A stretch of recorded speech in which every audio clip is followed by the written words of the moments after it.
round of applause for yourselves for coming out on a Wednesday night. Yes, we're not doing something.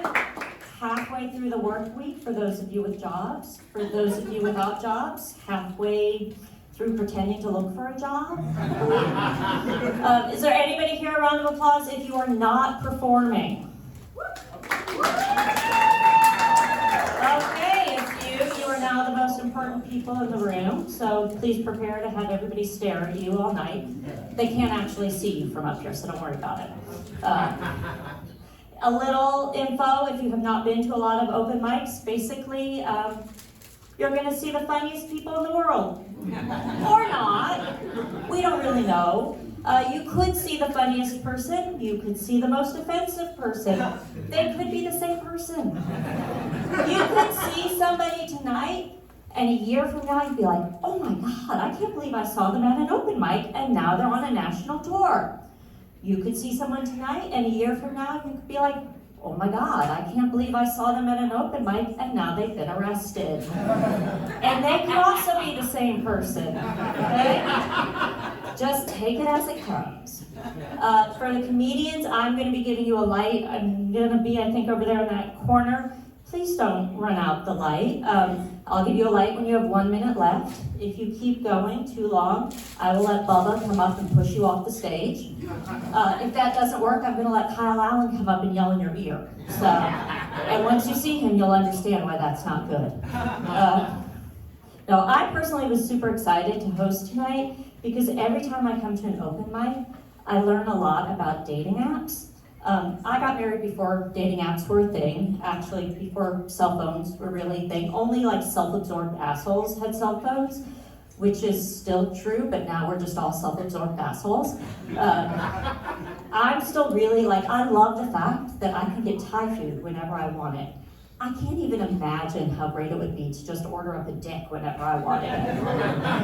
It's amazing to me. When I was single, if I wanted to get laid on a random Wednesday night, I would have to go to a bar and stand there and say, oh my God, I'm so drunk. And then my 5 guys would come up to buy me another drink and I'd have to swipe left and swipe right in real time. I can't believe you all can just be like, I feel like a little freak tonight. Maybe some Italian. Just get on your app. And the thing is, you don't even have to guess whether you're gonna get a little or not because they send you pictures. Unbelievable. I have other questions that I think open mics are good for. Questions about penises. First of all, don't you think that the plural of penis should be peni? It's much more elegant, right? That could really help with some of the PR problems that guys have. Mainly though, my question is how the hell do guys walk around with those things? I'm not even talking big ones because obviously an open mic is not where you go to ask questions about that.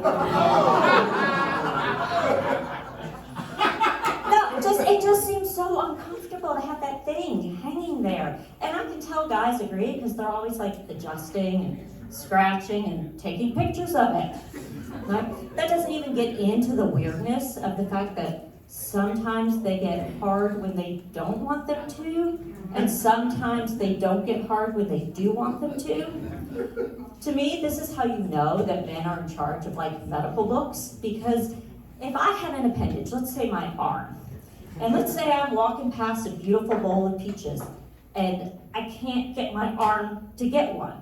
But sometimes I walk past and I don't even want a peach and my arm just shoots up. If that happened to women, we would think they were having strokes.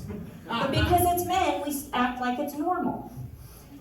Also, what's the deal with you all peeing next to each other? Even in nice bathrooms, it's like a trough situation. I once actually broke up with a guy because he and my dad got up to go to the bathroom at the same time. I just felt like once my dad had seen it, I had no interest. And I know you all say, oh, nobody's looking, we're just doing our business, no one's looking. I don't believe you. I was at the dentist, and I know my dentist socially, and he said, oh, I ran into your husband, I ran into Danny in the pool, and we had a nice chat in the locker room, and anyway, I think I know what's wrong with your jaw. Give it a minute. It's a grower, not a shower. All right, you all. So there is a 2-drink minimum tonight for people who are not performing. There's only a 1-drink minimum for people performing, but let's be honest, that's not going to happen. So our very first comics are fantastic. Well, wait, I don't actually know. But let's give it up for 2 marks.